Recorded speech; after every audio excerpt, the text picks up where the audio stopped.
shall we introduce our live guest tonight? Okay, I'm going to bring on drum roll SquidSilo with Julie Vulcan and Ashley Scott. Okay, here we go.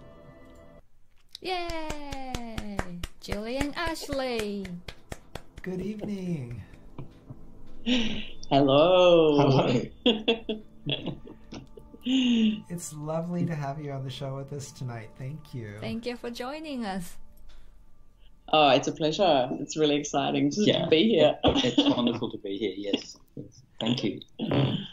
We are so excited about your project SquidSilo. So can you give us a little bit of a history and background so we can introduce you to our community here? Well, do you want me to? No, yes, please. All right. So I think that when we first met, Ash has, like as he's already been on Cafe Cheshmeh and has made kind of sound composition background. And then I was working more in performance and performance installation. And then when we started collaborating, it was originally Ash was making sound for my performances, and then we just had so many kind of quirky ideas that we thought we could just kind of explore together, and so then that sort of became the SquidSilo moniker, I think, and that was like our little project that we did together to separate from our own personal projects. Yeah, that was good. Thank you. So we're very excited to have you on and to be able to share some of your work tonight. And we were particularly excited about, just the integration of your two styles because, like you mentioned, we have had Ashley on before and got a chance to hear his amazing music. And then to see this collaboration between the two of you is really exciting. Yeah, last year there was a track called Dark Waters that had Julie's voice on it that was actually from one of the projects, the Spotlight Bunny project. So I sort of sneaked that one in. So there's been a little bit of a prequel, I suppose, on Cheshmeh. Oh, wonderful. Yeah, that one made me really interested in what is SquidSilo, so it worked. So, excellent. We were talking a little bit about the name when we were setting up for the show tonight. So, how did you arrive at that wonderful name? I actually don't know when it actually happened, but we were thinking about squids. I think we were thinking about squids and bats. So like bat houses and squids. And then suddenly, I think one day I just went, wow, isn't it weird how squids look like silos? Like in silos. And then we kind of started imagining these like weird silos that were squids. Yeah, like squid hives. Yes. And we kind of like that kind of like alien intervention into kind of that agricultural kind of landscape. I don't know, it just felt it appealed to our sense of humor. It's a wonderful name. So next time you see Silo, it's gonna look like... Yeah, watch out. You never know what's in there. Yeah. And I say we're big fans of that film that was made called Monster. Was it Monster or Monsters? Oh, Monsters, yeah. Monsters. I don't know if you know it, yes, but it was. We did. Yeah. So, Can you imagine all these little silos filled with those monsters from Squiddy? And we want to plug your website while we're talking about your name as well. So below the name, folks, you can see that way. Wait a minute. That way. Yeah, that way. www.squidsilo.net. It's so easy. Get yourselves over there and see a lot more. Yeah. So shall we introduce the first video? Yes. What do you think? Do you want to tell us a little bit about it, or would you prefer to show first? Fire and forest. let's show it first and we'll talk about it after. Okay. It's a very abstract kind of video, so we can fill it people in afterwards. Okay. Yeah, it's probably better to do it in that order. Yes, I agree. Well, here we go.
There is an alchemy here in this place.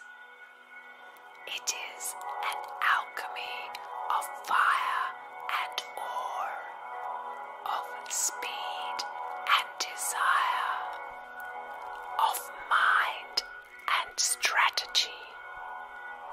This place was forged by the flames of the future.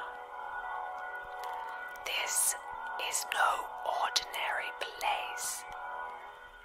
This is not a sedentary place. This place masks its magic to the untrained eye. This place is far-seeing and far-reaching. It is carefully calculated. Its every move is considered. It reaches as far back as it does forward. It sits quietly and then bursts forth. It cuts through the facade of inadequacy and goes straight for the chase. This place is always on the move. From the slow, deep belly rumble to the explosive surface speed. This place is unforgiving. It waits for no one or no thing. When it is ready, it roars.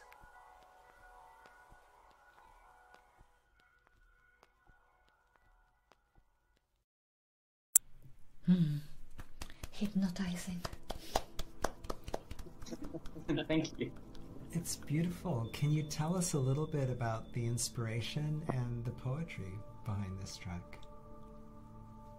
Yeah, so it was part of a really large performance, very ambitious performance work, but which really started with just that idea of like how you can soundtrack, I suppose, your life now with Walkmans and Walkmans in the old days, but iPods and things. But it came from that idea of sitting in a car and watching things go by, and how what you were listening to influenced how you heard something or how you remembered something. So this was a project that we had where we had 3 cars in this little rural town, and we made soundtracks for each of the cars, and they were placed in 3 different sites in this little town. And then there was kind of a random mix of just whatever was happening normally around those cars, and these kind of weird performance plants that we kind of had going on past the cars randomly as well. And then, but each of the sound pieces also, we had done a lot of research around what had happened in the town, and it was a gold mining town, a colonial gold mining town originally, and then became well known for its foundry, like its iron ore foundry, and so therefore it was also reliant on the railroad. So this particular car site that this track was part of was right next to a railroad facing this really old kind of iron ore foundry. And so it wasn't kind of, a pretty, like we didn't pick any kind of pretty sites or well-known sites. We were really more interested in the kind of like obscure or mundane sites, and then we could sort of talk to them. And so I suppose that the text really speaks to this idea of kind of, I suppose this idea of kind of industry and progress and iron ore, and the fact that the train track was there and everything kind of moved from that place, and it was always moving. And I don't know. That was So each car we had an invited audience in each one, or a registered audience for 2 or 3 sessions throughout the day. And each, I think the soundtracks were 40 minutes to an hour long each, and we would just take them to these spots, and then it would play, and then the various interventions that we'd arranged on the street outside might happen. Or might not. Or yes, in some cases might not.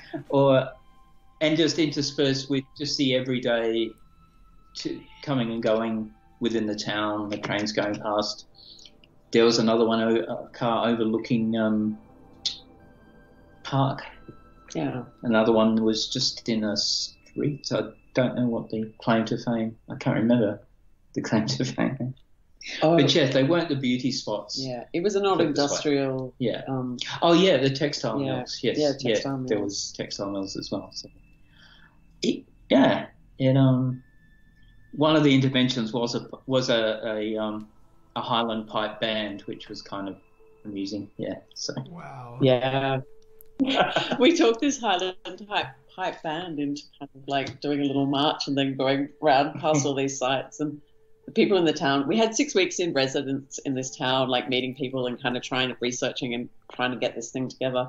And the people that we had invited us there, they said, "Oh no, you won't get the Highland pipe band. They don't do anything for anyone." I was like, and it was kind of like, for me, it was a bit like a challenge. It was right, I'm going to get this Highland pipe band. And we did. So it was kind of quite interesting to be able to spend 6 weeks in one place working on a project. So we each, Julie, really, to Julie's credit, she spent a lot of time, I guess, effectively herding cats to get things to happen. And I largely just sort of created the soundtracks. I had the easy part in a way. I just kept throwing things at him, like, here's my text, here's this, here's that, we're going to do this. Just do it that way, do it this way. Yeah. It sounds amazing. I love the idea. I want you to come here and do that. That would be awesome. That would be amazing. Yeah. Because we have, we did originally, we did this in a single car performance some years before the much larger one, inside these sort of abandoned shipyards that was part of an arts festival. Wow. And that was pretty interesting. It was a much smaller space, and there was a much more scripted performance happening outside. And so in that case, we just had a random selection of soundtracks. So I didn't know which one was going to come on. Yeah. So the performance for that one stayed the same, but the soundtracks changed. So Wow. Love to experience that. I mean, the innovation of that is amazing. Especially like in a place like Tokyo, you get so busy, you stop noticing the city. And there are these places that are, forgotten. I could imagine that would be a brilliant place for you to come and do that here. We'd love that someday. That's our favorite Absolutely. thing. All Yes. those little invisible places, the places that are forgotten or that, are not the kind of charismatic places. Yeah. And there's performance everywhere. You just have to actually take notice of it. I like that concept very much. Yeah, definitely. In fact, Meg was talking about how, when you're traveling, for example, and you choose those soundtracks that are playing as you travel, really influences the entire experience. Yeah, absolutely. Yes. Wow. So that was our starting point. And I like the name Spotlight Bunny too. Yeah, it's great. Where did the name come from? I guess just the concept of, being in the car, and so you're driving and there's wildlife in the headlights. I guess Wow. it could be anything. Could be a deer. Could be a duck. Could be a bunny. I think, like a lot of our titles, we just like muck around with the names, and then we'll just go like Spotlight Bunny, and then we'll go, Of course. that's it. And we happen to love those titles. Yes, absolutely. Speaking of titles, the next piece we have is called RIMA, and I was just looking at your bio. This is a project that you were working on between 2013 and 2016, right? Yeah. Yes. Yeah. Yes. Okay. So let's see the video Yeah, first let's and see the talk video. about it. Here we go. Yeah. Maybe we should just say that this is just a little excerpt, and it's just very from a very long 23-hour performance that was very extended in movement. So it's very minimal. Here we go with RIMA. Let's see.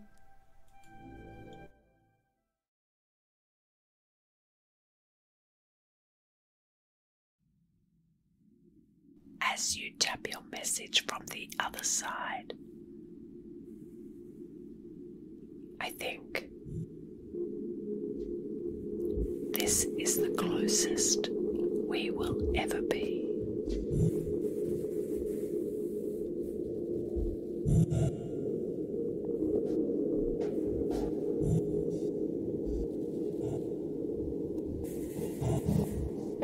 Between us, a wall, a trillion skins thick.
So please share a little bit of the story about this. We were talking about this a little bit before, but I'd love for folks at home to be able to hear this story as well. There's a lot in there was kind of a lot going on in this work. It's a little more little less lighthearted, I suppose, than Spotlight Bunny. Yeah. In that it does sort of focus on the idea of solitary confinement, imprisonment, or it developed into a focus on that as a subject of the work, as a state of being in a state of mind from ideas we were having about, I guess, the notion of prison diaries, which is a particular famous sort of instances of literature, I suppose, like Gramsci's prison diaries, and this is where we ended up. That Julie was occupying a space, the white demarcated place on the floor with the sort of bed and other kinds of furniture that is a common size for a cell, except we've taken the walls away and made it more visible.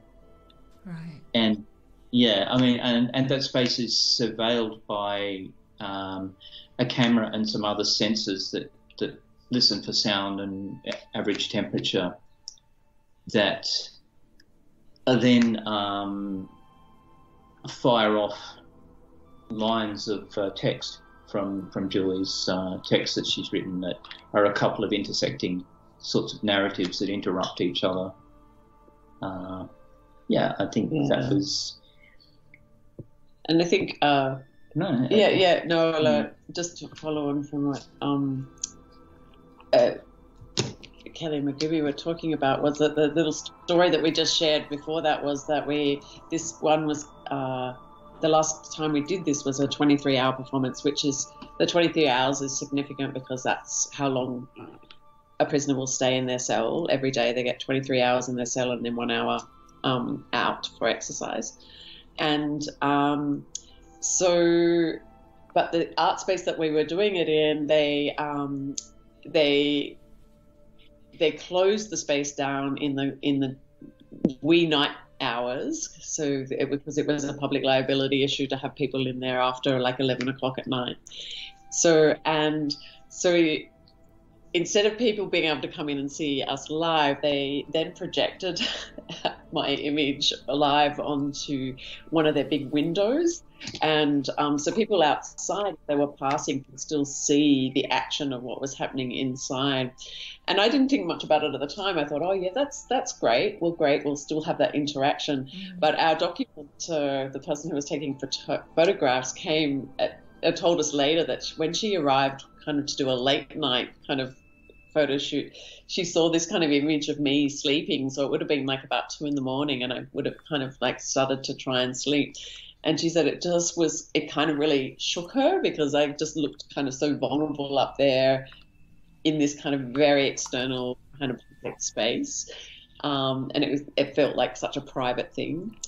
And it was just this really interesting thing because the whole thing was live streamed on YouTube, so people could watch from like another camera angle that was like a surveillance camera, but that had that kind of more familiar surveillance camera, I suppose, feel to it, whereas the straight on shot, which was like this, was maybe a little bit more intimate. So yeah, that was kind of an interesting story. But yeah, my actions were silent the whole time, and the text that was fired off is kind of my voice, I suppose. But yeah, I did notice that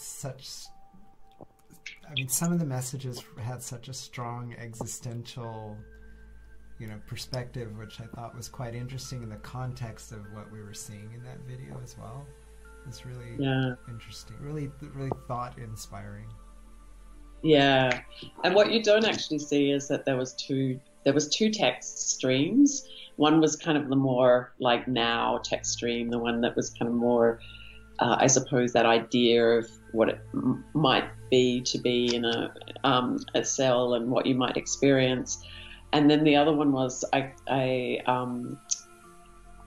created a whole kind of what science fiction in the future text, which was kind of this whole relationship with solitary confinement in the future, and it had this whole kind of futuristic other story that was happening, and that was kind of interspersed between the more contemporary one.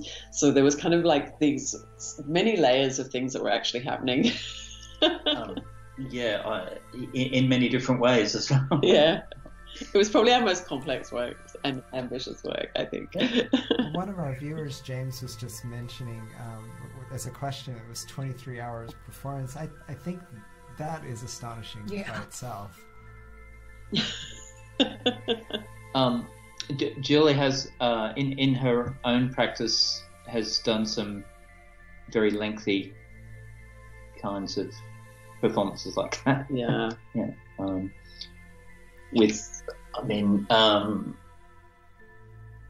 Ice Denim is one that is run in 8-hour sessions, I think, usually. Yeah. And another one, Drift, that I did collaborate in as just doing the sound. That was across 3 days. I think we did like 3 days and 2 full days and a kind of 6-hour day. Wow. But we did have actions. Yeah. Yes. It's incredible. But I was really interested in that because I'm really interested in where that takes the audience when you go into a process that's kind of repetitive or simple and allows it allows people to come and go. Yeah, but we don't lock them in or anything like that. Good to hear that. But I think the most interesting thing is that people often say, "Oh yeah, I'll just drop in," and they always say, "Oh, I was only going to be there for like 30 minutes or an hour," and then they say, "But I stayed for like 3 hours or 5 hours," or like it's kind of interesting how people kind of settle into that space and where it takes them. So yeah, it's sort of like we all really, I think nowadays, think that we really don't have much of an attention span, but it's quite easy to get pulled into something that is almost meditative. That's something else entirely. It's really amazing. Julie, if I can ask, so your creative career, where did you begin? I mean, what's the backstory for where you started? Well, funnily, when I was at art school, I started the work I made was video installation, and the videos the installation works that I made were long videos that changed and evolved very slowly over time, and I created these spaces where there would be like maybe 4 or 5 videos that were in different kind of configurations, and that you moved through those spaces, and then it was about kind of trying to get people out of that kind of fast time out there and bring them into a slow time.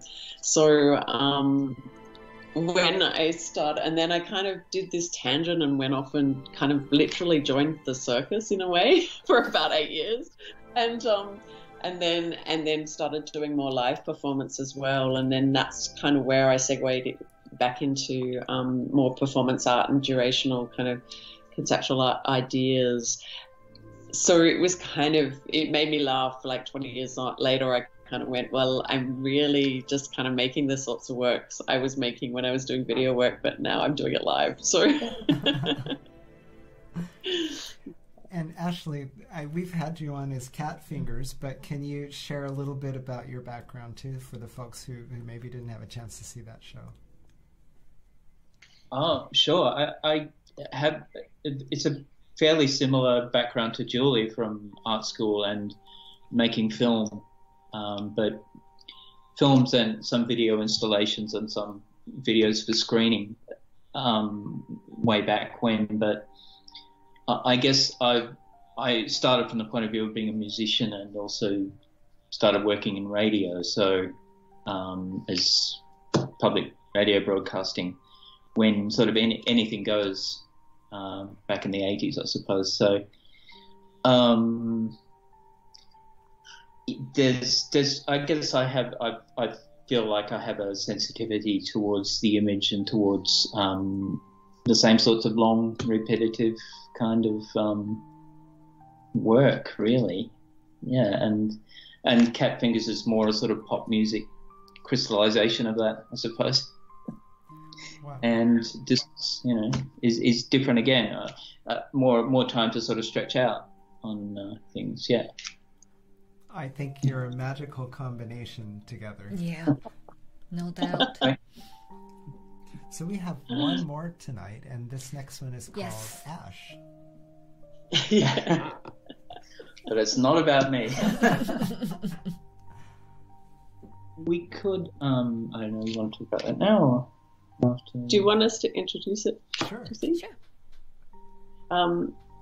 Yeah, I think this one actually does need a little introduction. So it's very raw, this little video. It's something we've just made this last couple of weeks in sound, and the video is really raw because it was shot on my camera on my phone pretty much a month after we had our place had the fires through it in end of 2019. So we're out and kind of near the bush. Well, we are in the bush. We're now in the recovering bush. And yeah, so the big fires that came down in Australia at that time, we actually, unfortunately, were in that zone. So that's been our life really since 2020. We've been kind of just slowly doing what we do, and then COVID happened. So we've still been here, recovering here, and looking after the land and the bush, and then trying to support things here. And so I've been writing a lot around this experience, and I've also been doing I've been documenting like crazy from the day one, and hopefully going to be making a performance work out of it eventually. I've done one small performance work at the beginning of this year, and anyway, this was just kind of an opportunity to play with some of the stuff that we have. So yeah. Sorry, that was a little battery crisis. Yes. Just as Julie said, it's about taking care of the landscape as a sort of Maybe we can talk about that after. Okay. Yeah. Okay. Well, here we are with Ash.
I wasn't ready for the ash. I wasn't prepared for its ways. My feet sank softly into the carbon remains. a ghost canvas of imprints and charcoal fissures.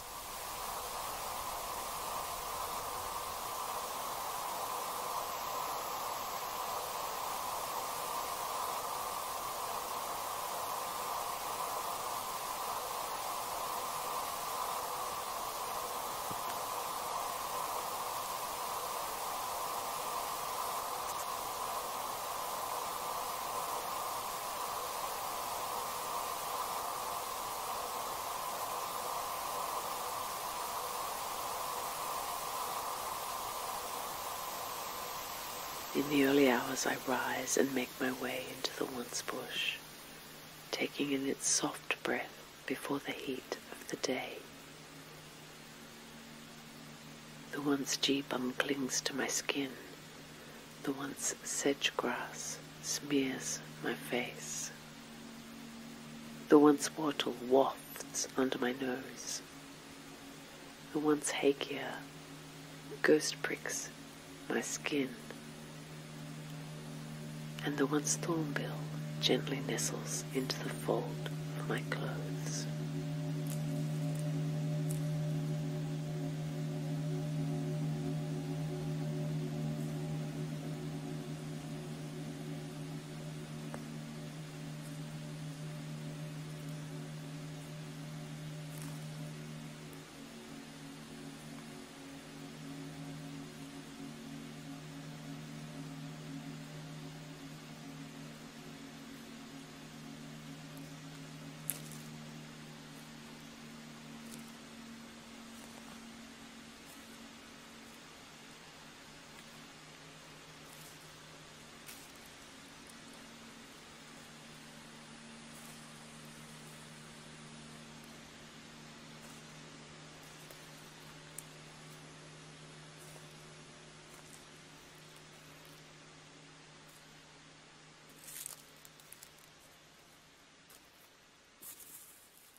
Wow, and we're back.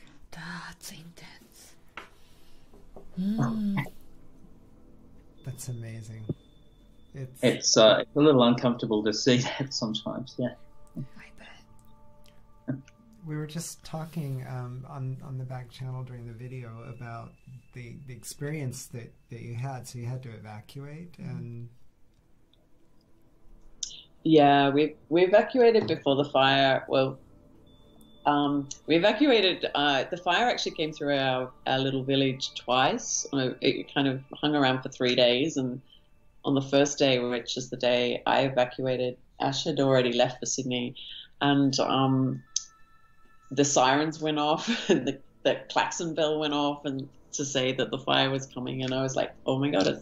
I was ready to leave, but I was hadn't quite left yet, and so I just jumped. I was ready, and I jumped in the car and left, and I literally left with like 5 minutes to spare, really, 15 between 5 and 15 minutes to spare, and then it ended up not coming through our end of the village that day. It went through the north, took out the north end, and then but then once we'd evacuated, they weren't letting people back in because they knew it was going to be dangerous, and so then we kind of were stuck out away and just kind of very tense couple of days. But then on the third day it came back, and that was the day it came through and took out the south part of the village, and that was when it took our place out. But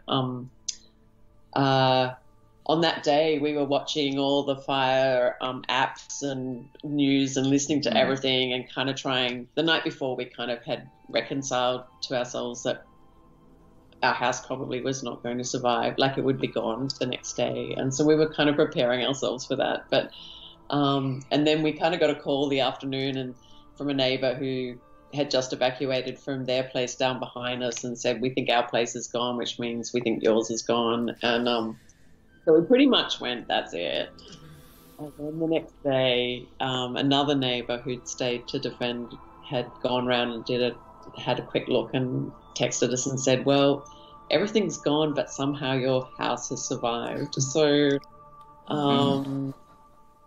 yeah, like we had gone to bed that night just going, we've lost everything. And then we kind of went, oh, it's just kind of crazy. So, and it was pretty amazing because we had 4 houses, 4 neighbouring properties lost their houses around us. We were in a real hot zone. So, it was just, we'd done a lot of prep, and it was our house is only small. It's not very, and it's on concrete. And I think that there was a whole bunch of factors that might have helped, but we don't really know.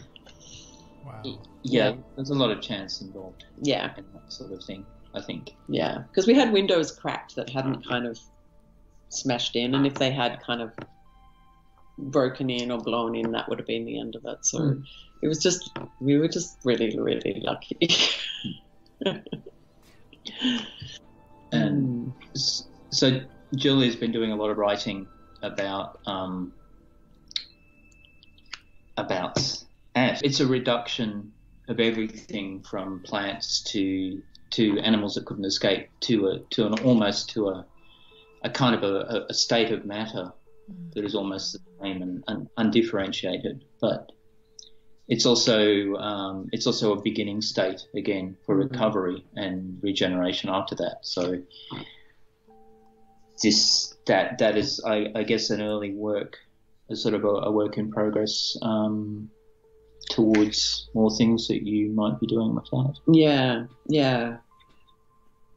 I mean, it was just so much a part of our life. Like, I think the thing is that with fires, people always think, oh yeah, the fire, and then the fire comes through, and then that's that kind of thing. But I think what people don't realize is that you then kind of live in this sea of ash for months and months. It's not like it goes away. It's just every time we would go out the door, we were always like covered in, we'd always be covered in black ash. And yeah, we kind of gave up kind of keeping things clean because you just couldn't, like, it was just like, you couldn't go outside and come back in without having black ash on you. And, but we were also incredibly protective of it as well, because we knew that, we didn't want it to wash away. We didn't want big machines in there, which would kind of like churn it all up. We kind of knew that it actually served a purpose as well. So we were very protective about kind of how we would proceed coming back to this place and how we could best take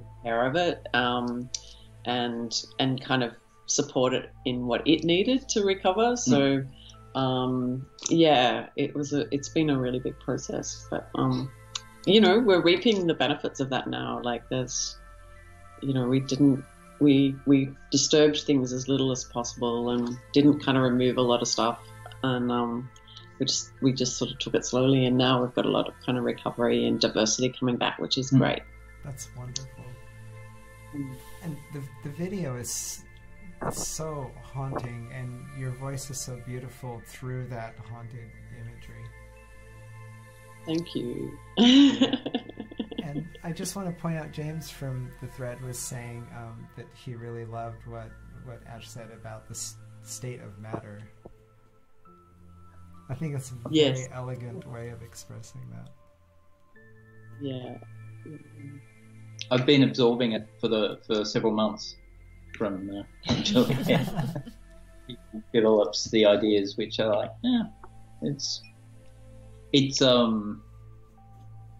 I mean, I guess the ash and the sort of soot and charcoal becomes an omnipresent sort of part of your life, like Julie was just saying, and so it puts you in mind of I don't know, matter and atoms and things like that, I suppose, and the way a kind of transmutation, I suppose, between different states. Yeah, and I think a lot of my writing about it had been that well, I think I had a big reaction around the fires, where a lot of the media and the spectacle of the fires was very much about this kind of sense of obliteration and everything's gone and everything's lost.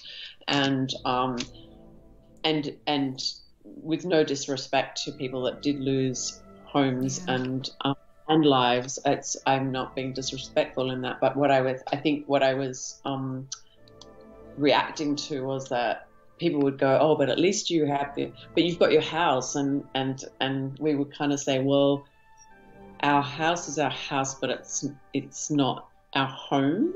and trying to kind of say that, you know, for lots of us, our home was not just our house, it was everything around us we did. Yeah. And so then it was like the kind of media rhetoric is that, you know, like everything's just lost and obliterated, therefore it's gone, therefore we can kind of just keep on kind of removing it, or it's not worth anything anymore, it's useless. And so I was kind of going, no, it's like this is just everything that was here before has just been changed into this other form, and that other form is slowly going to give rise to new forms. And so I think in that the text in that Ash is very much about, you know, I say in the second section, in the second bit where I go down there, and, you know, the little kind of thornbill, which is a bird, you know, kind of ghost nestles into my clothes in the ash, and, you know, it was kind of this whole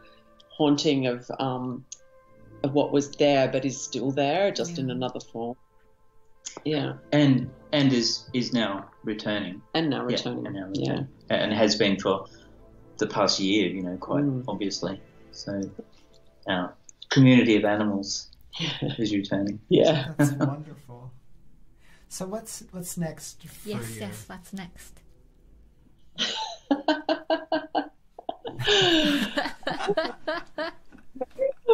I mean, I definitely am eventually will be making hopefully kind of some big work around this, of course, of which Ash will be involved, but maybe we'll end up doing a SquidSilo thing under SquidSilo with it as well. We haven't decided really. But yeah, maybe that's the next thing. I mean, we're still kind of working and trying to rebuild things here, and it's very slow. So I'm kind of at the beginnings of a PhD as well, so it kind of just yeah. Perhaps some films. Yeah. Just some short standalone films, you know, it's just like, why not? Yeah, I think this has been a good kickstart back to try and collaborate a few more things. So we've really enjoyed having you here tonight, and are so grateful for you to share your music and your creativity and performance with us. Thank you for the opportunity. It's not something that we, you know, regularly kind of would do. Yeah. Well, not for a while anyway. Yeah. I suppose. Yeah. It's nice. It's good. It's good to give us a kick. Yeah. Well, we would love to have you back again and hear some more of what you're doing, and let's keep in touch. Yes, please. Yeah. Thank Absolutely. you. Yes, thank you. Yeah. And we're little watching. Cafe Cheshmeh fans, so we'll be there watching. Well, with that, I think that's our show tonight. Yes. So thank you again. And thank you. Let's shout out to Shingo-san. And thank you, Shingo. Hello 1103. Hello 1103. Yay! And Ashley and Julie. Yay! Yay! And thanks to everyone who joined us online and watched tonight. And, feel free to reach out and check out the links on the Facebook page to see more about our artists. Check. And with that, I think we'll call it a night and run our close. What's next show? Next show, Creative Challenge on 27th. So Mr. Robert Moreau set the 2 challenge titles for that. The Bridge and Night Game. Yep. So those will be coming up. There's going to be music and songs around both of those topics, and some of our favorite locals and folks scattered around the world are going to be joining that. So that's 2 weeks from tonight. 27th. 27th of November. So hopefully we'll see you then. See you then. Okay. Good night. Thank you.